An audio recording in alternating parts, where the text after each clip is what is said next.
네, YTN 라디오 생생경제 2부로 계속 이어가도록 하겠습니다. 2부에서도 강준영 한국외대 국제지역대학원 교수님과 함께 계속 이야기 나눠보도록 하겠습니다. 이번에 경제에 대한 이야기 좀 집중적으로 해보려고 하는데요. 먼저 북한 경제 이야기 한번 해보도록 할까요? 북한 경제 하면은 밥도 제대로 못 먹고 군인들도 농사를 지어야 되고 이런 이미지가 강한데 보니까 2년 연속 성장률은 플러스네요. 그렇습니다. 예. 그 기본적으로 러시아 특수가 있는 거죠. 예. 네네네. 특히 그 중국과의 물론 코로나 이전하고는 비교가 안 되지만 예. 중국과의 교역도 그 특히 수입이 많이 늘었거든요. 무기 제조를 하기 위한 철강, 예, 예. 코스크라든가 이런 것들이 많이 들어왔고 그게 이제 직접적으로 북한의 산업 생산에 연결이 됐던 겁니다. 이제 이러다 보니까 3.1%, 3%대 경제 성장을 했고 금전적으로 그 이전보다는 훨씬 여유가 생겼어요. 다만 이제 문제는 뭐냐면 러시아 우크라이나 전쟁으로 인한 특수가 계속 간다는 보장이 없잖아요. 언제는 끝나겠죠. 예, 그러면은 그렇게 된다면 그 뒤에는 자생적으로 가야 되는데 1차적으로는 중국의 지원 그동안 해왔던 것처럼 중국은 계속해서 사실 민생이라는 이름으로 지원을 했죠. 우리가 중국 북한 관계가 굉장히 안 좋다고 할 때도 결정적으로 무슨 뭐 교역액이 줄었다거나 그런 거는 없었습니다. 코로나의 영향을 많이 받아서 그런데 사실은 그 중국 북한 간의 교역이 뭐 이전에는 한 55억 불, 56억 불 간 적도 있는데 지금 이제 22억 불 정도거든요. 굉장히 적은 그렇네요. 숫자인데 그게 전체 북한 무역의 98%입니다. 그러니까 중국과의 교역이 안 이루어지면 무역할 데도 없는 거예요. 그렇네요. 그러니까 그런 것들은 기본적으로 액수가 크지 않기 때문에 중국이 그것까지 목줄을 죄지는 않은 거거든요. 이제 그런 것 때문에 퍼센테이지로는 막 워낙 이제 모수가 작으니까 막 늘어나는 것처럼 보이고 그리고 이제 사실은 지금 군을 파병을 했는데 이 정확한 숫자는 아닌데 뭐 1인당 얼마 뭐 미화 560불 급여 그리고 이제 그런 급여의 90% 이상이 이제 거의 통치 자금으로 간다. 그러니까 북한 입장에서는 통치에 쓸 자금이 훨씬 많아진 거예요. 그야말로 사람을 팔았네요. 네. 그래서 이제 그런 것들 때문에 이 좀 경기가 그 전보다는 좀 나아진 걸로 이렇게 판단이 되고 요번에 이제 중국을 방문해서 뭐 과거에 중북 관계 복원 이런 것도 있지만 사실은 지금 북한이 굉장히 심혈을 기울이고 있는 게 관광업입니다. 올해 7월 1일에 그 갈마지구라고 그러죠. 그 트럼프 대통령이 굉장히 관심을 부동산 관점에서 거기서 골프도 치자고 그러고 막 이제 그랬던 부동산에 계속 하시죠. 그 이 갈마 해안 관광 지구가 7월 1일 날 오픈을 했는데 이게 이제 국제적으로는 제재도 좀 덜 받죠. 아무래도 관광업이니까. 그런데 지금 중국이 안 오면 여기는 이제 속된 말로 팔이 날리게 돼 있는 그렇죠. 갈 사람이 없죠. 없습니다. 그러려면 우선 북중 간의 국제 열차가 재개통이 돼야 돼요. 코로나 때 끊어졌거든요. 지금 러시아 소수가 이제 소위 단체 관광을 시작을 했다 이런 정도로 돼 있는데 이게 한 2만 명 정도를 수용하는 리조트입니다. 그러면 이거가 정상적으로 돌아가면 나름대로 일종의 자생력을 좀 확보할 수 있는데 그것 때문에 중국 관광객이 필요하고 중국 북한 간의 열차 재개가 필요합니다. 이제 이런 것들도 이번에 그 사실은 뭐 전승절 70분 지켜보고 뭐 이제 이 열병식 지켜보고 이게 중요한 게 아니고 그 이후에 경제적 합의 이런 것들이 굉장히 중요하고 열차를 타고 가는 이유 중에 또 하나가 가다가 쓸 수 있잖아요. 어디 가다가 중요한 지역에 서서 또 얘기도 할 수 있고 시찰도 할 수 있고 이런 걸 보면서 겉으로는 그런 큰 그 정치 외교적인 의미가 있지만 우선 먹고 사는 문제에 대해서 북한도 굉장히 급하다. 이게 이 특수가 사라질 때 과연 북한의 리스크를 어떻게 관리할 거냐. 이 점도 이번 전승절 참사 참석에 굉장히 중요한 포인트다 이렇게 봐야 될 것 같습니다. 알겠습니다. 뭐 북한하면은 상업, 뭐 공업, 농업 다 기반이 무너져 있는 상태니까 굉장히 다급한 문제일 것 같긴 해요. 이런 경제 역시 핵심은 중국이 될 수밖에 없는데 상하이 협력기구 SCO 정상회의가 끝나면서 안보대응기구, 개발은행 설립 이런 것들을 공식 제안을 했어요. 또 중국이 무상 지원도 하겠다 이런 이야기를 밝혔던데 그 협력국들에게 어떻게 조언을 해주겠습니까? 그 돈 받아도 됩니까? 예전에 받았던 나라들이 워낙 고생을 하고 있어서. 맞습니다. 그 1대1로의 그 일종의 폐해 현상들이 나타났죠. 그리고 1대1로를 그렇게 했기 때문에 1대1로 정책을 약탈 경제다. 국제사회에서. 특히 미국은 도와주는 척하면서 실제로는 경영권도 뺏어오고 그렇죠. 소유권도 뺏어오는 이런 형태가 됐다. 그 중국도 그 부작용을 알고 있습니다. 알고 있고 그래서 사실 1대1로 예산을 많이 줄였어요.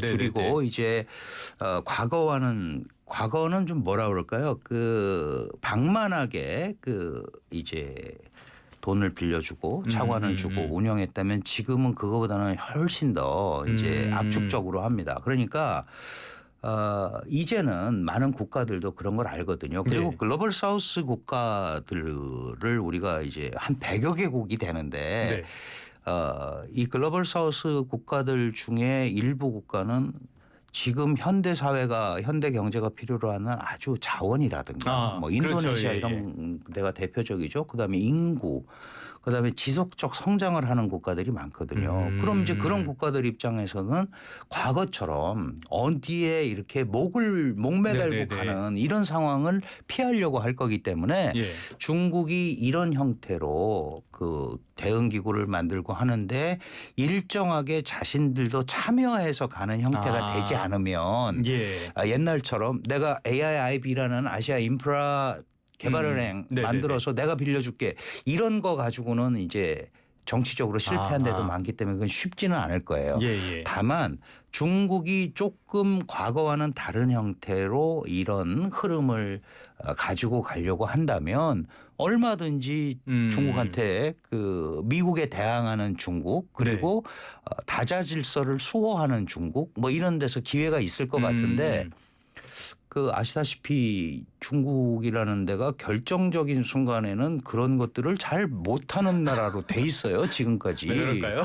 그러니까 바꿔야 됩니다. 그러니까 패권 심리가 있어서 그런 거죠. 그래서 좀 강박관념도 있고 조바심도 있고 우리가 이렇게 하지 않으면 결국 미국이 우리를 누를 거다라는 압박감이 굉장히 강하거든요. 그러니까 사실 그거를 벗어나기 위한 조치가 이런 소위 지정학적 우위로서 봐라 내가 푸틴도 부르고 김정은도 부르고 모디도 부르니까 그냥 오지 않냐. 이런 것들이 트럼프의 영향력에 대한 중국의 영향력을 일종의 과시하는 거거든요. 그럼 이제 그거를 담아낼 수 있는 구체적인 프로그램들이 다른 국가들을 설득을 할 수 있어야 돼요. 이제 그 부분이 이제 중국한테 과제로 남는 거죠. 알겠습니다. 중국 역시도 많은 과제를 받아든 상황인데 당장 문제는 중국과 미국이 이렇게 부딪히니까 우리가 죽을 맛이라는 건데요. 8월 수출이 동향을 보니까 대미 수출 많이 줄었고요.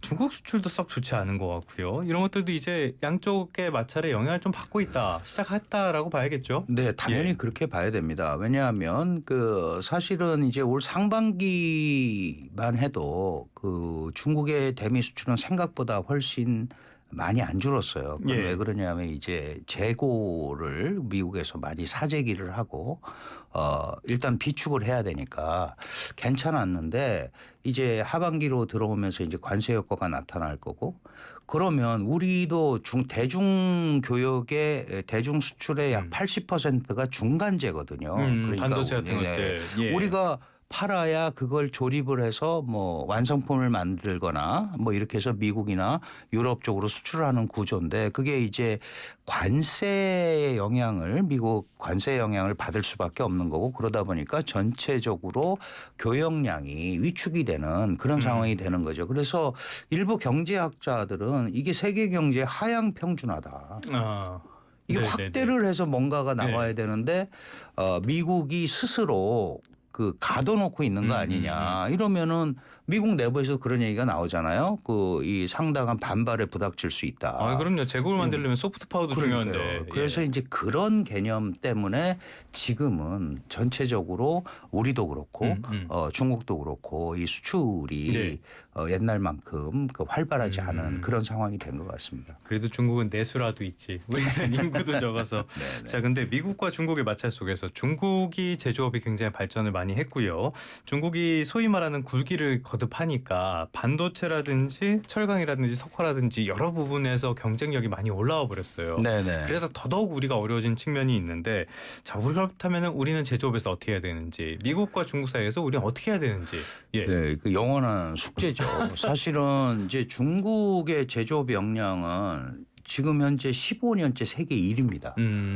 거의 모든 전 제조업에서 이제 그 중에 우리가 미국과 그 조선업 협력이나 이런 걸 통해서 지금 이제 새로운 그 길을 개척을 하고 있는 건데요. 물론 이제 조선업 같은 경우도 일반 선박 벌크선은 중국을 당할 수가 없고 우리는 특수 목적선이라든가 이런 데 대해서는 분명한 이제 그 장점을 갖고 그렇죠. 있죠. 무슨 말씀을 드리고 싶냐 하면 결국은 우리가 잘하는 거. 이런 부분들 그러니까 분명한 경쟁력을 가지고 있고 이런 부분에 대해서 일단은 선택과 집중을 통한 경쟁력 확보가 1번이다. 아, 점유율보다는 고부가 가치를 좀. 왜냐하면 사실은 한중 경제 관계도 마찬가지입니다. 지금 중국이 다른 거 다 치고 올라왔는데 잘 안 되는 게 반도체잖아요. 그렇죠. 반도체 부분은 뭐 지금 반도체가 산업의 쌀이고 AI에도 다 들어가야 되고 그런데 반도체는 그 생각만큼 안 올라가요. 그런데 지금 우리 삼성과 SK가 중국에서 한 40% 물론 이제 하이엔드는 아니지만 20나노급 이 정도는 공급을 해야 되고 그래서 중국은 우리를 만날 때마다 계속 반도체 공급망의 안정을 얘기하거든요. 그러면 거꾸로 얘기하면 우리가 분명하게 우위를 갖고 있는 분야가 5개, 10개는 확실히 있어야 된다. 저는 이제 그게 우리 미래를 아마 움직이는 핵심이 되지 않을까 이렇게 생각을 합니다. 중국 같은 경우도 그런 얘기를 굉장히 많이 하죠. 뭐 AI, 뭐 딥시크에. 근데 중국은 우리와는 또 다른 고민이 있어요. 어떤 고민이 있냐면 AI 뭐 다 발전했습니다. 그러면 중국은 14억 인구를 가지고 있고 그 고용을 동반한 성장이 되지 않으면 안 돼요. 그렇죠. 실업자가 너무 많죠. 근데 AI나 이런 기계와 이런 것들이 확대되면 확대될수록 일자리가 없어져요. 그러니까 그 과도기적으로 그런 부분을 어떻게 넘어갈 거냐. 우리도 뭐 키오스크에서 다 하잖아요. 그렇죠. 뭐 지금 주차장 가면 다 카드로 하거나 다르게 한단 말이죠. 그래서 그런 부분을 어떻게 처리할 거냐가 문제가 될 것 같습니다. 결국엔 교수님 말씀은 우리에게는 기술력밖에 없다라는 쪽으로 귀결이 되는 것 같습니다. 지금까지 강준영 한국외대 국제지역대학원 교수와 함께했습니다. 오늘 말씀도 고맙습니다. 감사합니다. 미쳤다.